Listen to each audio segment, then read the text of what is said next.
From the studios of Farm Journal Broadcast, this is AgDay.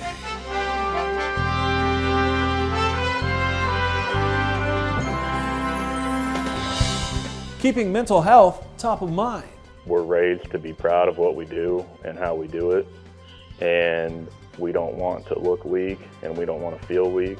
We'll hear firsthand from an Illinois family why it's so important. Gas prices continue to climb. The price of gasoline could eventually hit that $5 a gallon mark. But is there hope on the horizon?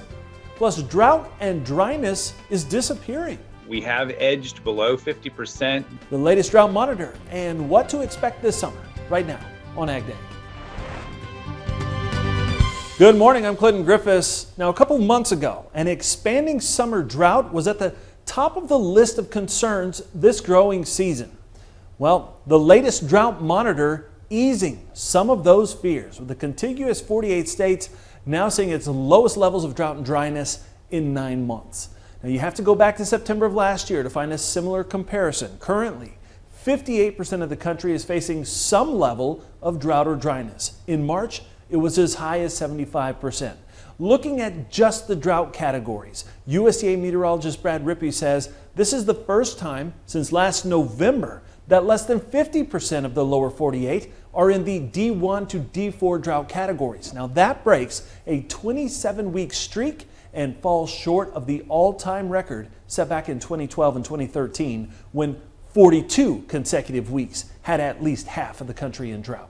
We have edged below 50%, the national number at this point coming in at just under that 50% mark. But we still have another streak going, and that is more than 40% of the country in drought. That streak has now reached 88 consecutive weeks, going all the way back to late September of 2020. And that is far and away an all-time record. Previous record was also set during the drought of 2012-13, 68 consecutive weeks. Rippey warns despite recent rains, there's still indications that heat and dryness could expand in the mid to late summer months for areas west of the Mississippi and south of the northern tier of states. Now, he's keeping a close eye on Nebraska and Iowa. Meanwhile, rain and slow planting progress has millions of acres in the northern plains at risk of prevent plant. The final planting dates are either past or rapidly approaching for North Dakota and Minnesota, and as of this week, just 73% of the nation's spring wheat is in the ground. It's normally 92% complete. Driving around earlier this morning, no tractors, no planters. Maybe people will get going here this afternoon, this weekend. If we catch another rain, it's going to really cause problems, and people are stressed out as it is. So here you have a perfect situation where you could be massively profitable if you're in the bushel business and you're seeing, put North Dakota down, you could see 800 to a million acres, 800,000 a million acres PP, South Dakota 300, parts Minnesota a couple hundred, maybe 1.5 million acres PP, which if you look at history tying is normal. Now, once the final planting date passes, farmers lose 1% per day on their insurance guarantee. As we reported during a hearing in Washington last week, leaders spoke with Ag Secretary Tom Vilsack about covering those discounts in order to encourage planting to continue. Meanwhile, farmers in Texas and Oklahoma are racing to harvest the winter wheat crop there. Recent rains in the southern plains slowing progress on what's expected to be a poor and drought-stressed crop. Some parts of Oklahoma even seeing more than 5 inches of rain. Oklahoma farmer Jimmy Wayne Kinder says regardless, the wheat crop is as advertised. The ground's dried very quickly.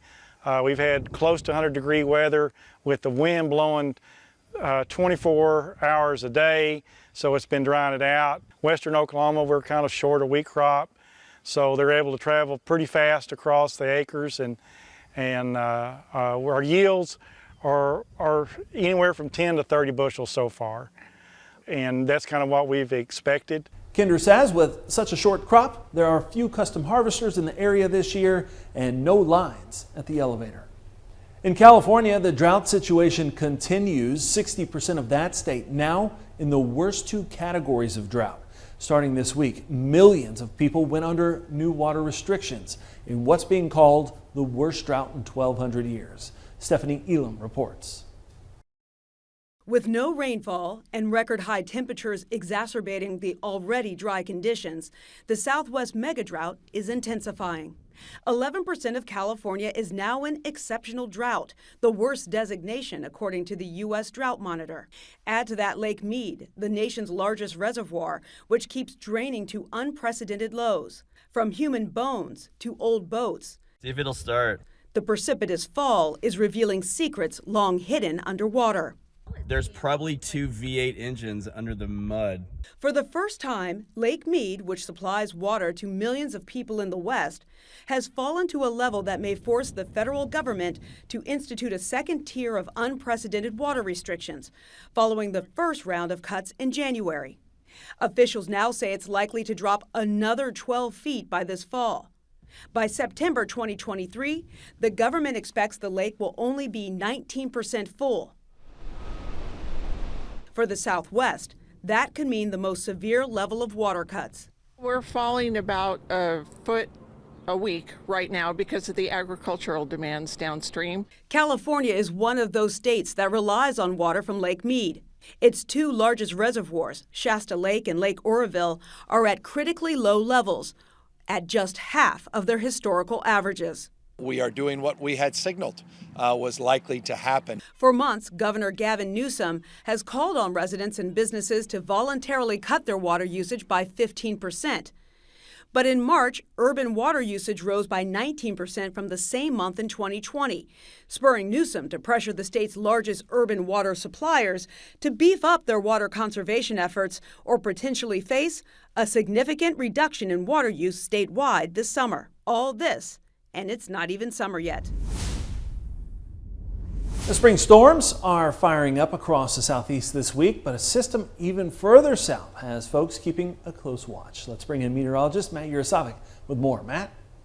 Yeah, that's right, Clinton. And as we head through the next couple of months, eyes will be on the tropics, and we're already starting to see a couple of storms out there, and one very close to starting to develop, bringing some rainfall with it towards the southern tip of Florida. So here's a look at that right now. Tropical development in the Gulf of Mexico.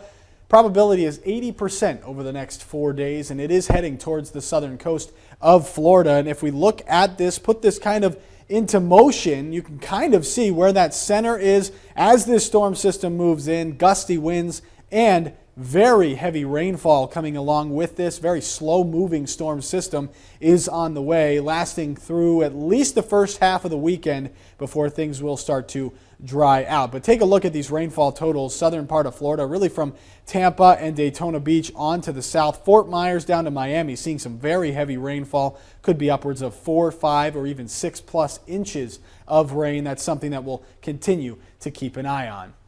And take a look at this. They were hustling to get test plots harvest in Chillicothe, Texas this week. The Texas A&M agronomy crew says they cut 1,700 plots ahead of an ugly looking storm. Yields were variable and sat in the 20 bushel range. Our thanks to Carson Iyer for sharing that with us on Twitter. I'll have more on your forecast coming up. Egg prices could go even higher following a massive fire at one of the nation's largest producers over the weekend. Take a look at these images from the Dassel Fire Department. Now, this is Forsman Farms in Wright County, Minnesota. The operation sells up to 3 million eggs per day. Tens of thousands of chickens were lost, impacting potentially up to 200,000 birds. Multiple fire departments responded to help control the flames. A spokesperson says the damage appears to be confined to a single structure. They're still investigating the cause of the fire. The company website says the farm started back in 1918. Now, we've talked drought, but rain continues to be an issue in the northern plains. We'll talk about Prevent Plant and what it could mean coming up next. And later, OPEC says it'll pump more oil, but one gasoline trend watcher is warning to look out for $5 per gallon fill-ups this summer.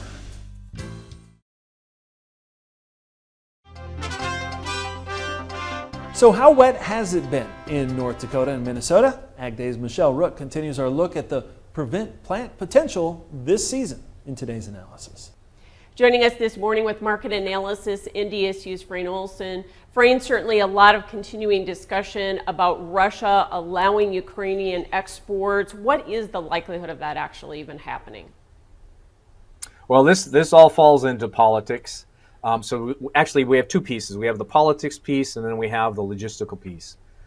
Politically, again, there's a lot of uncertainty whether the Russians will allow any kind of loading and transport of Ukrainian grain. My personal opinion is I think the odds or the probability is relatively low that will happen.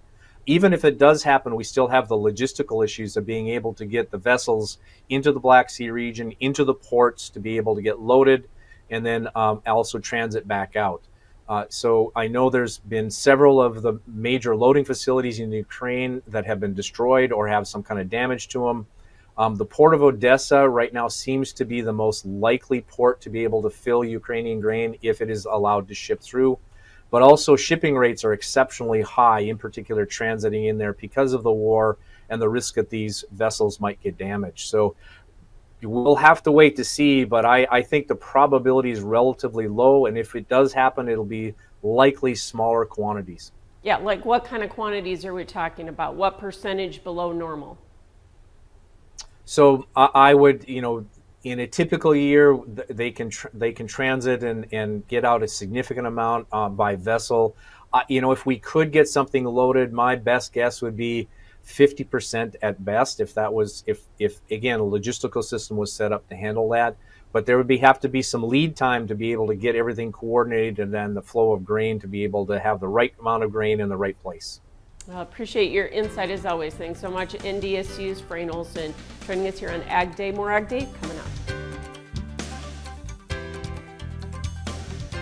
It's time to sign up for the 2022 United Pork Americas Conference in Orlando, Florida. Register today at unitedporkamericas.com and join us September 7th through the 9th.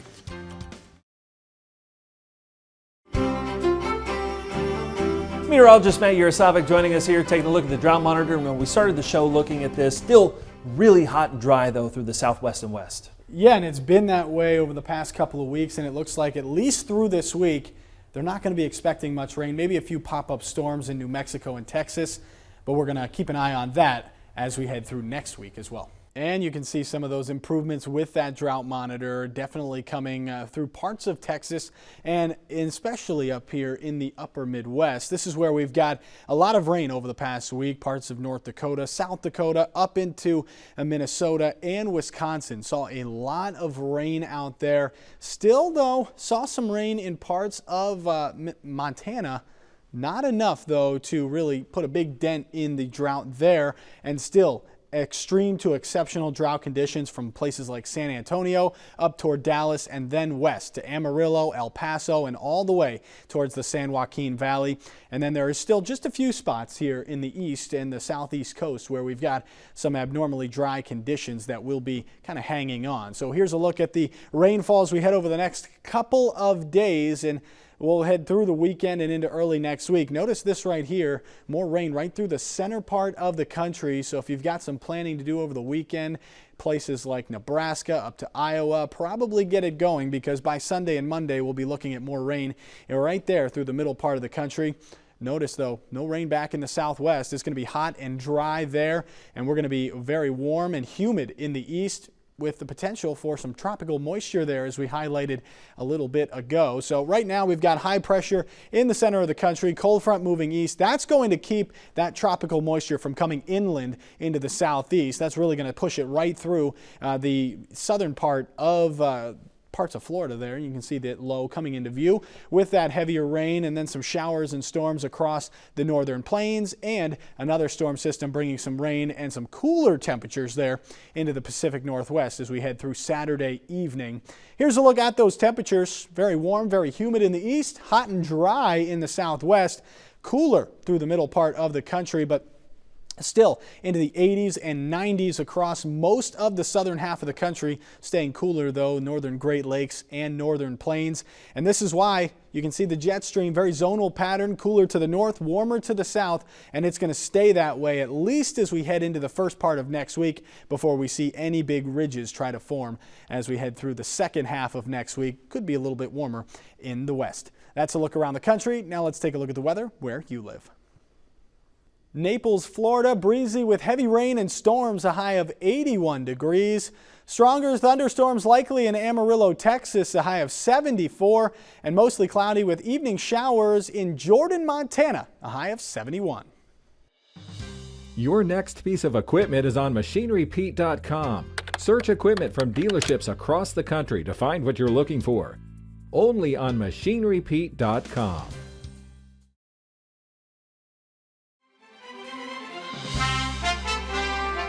Another day, another record high for gasoline. The national average now at $4.71 per gallon.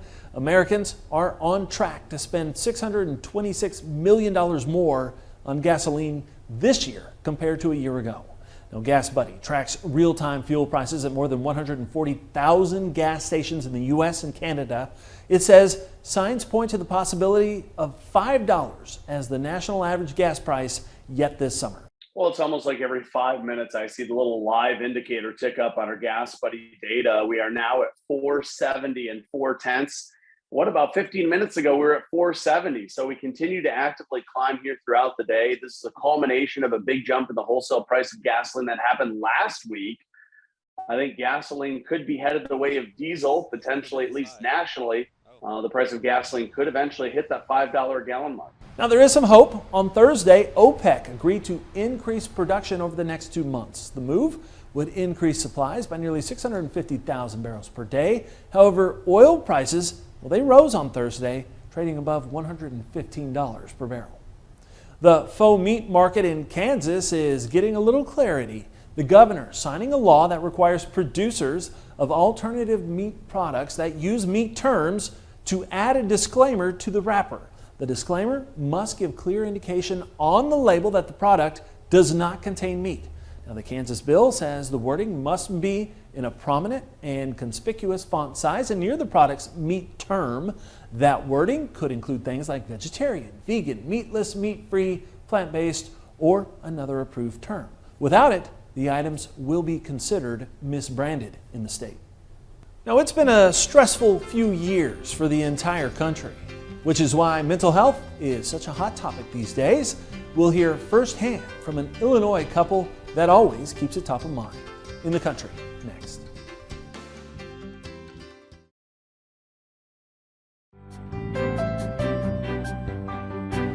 We just wrapped up Mental Health Awareness Month, and regardless of whether you live in town or in the country, it's an issue that touches us all. As one Knox County, Illinois couple can attest, they recently shared their story with Farm Week Now.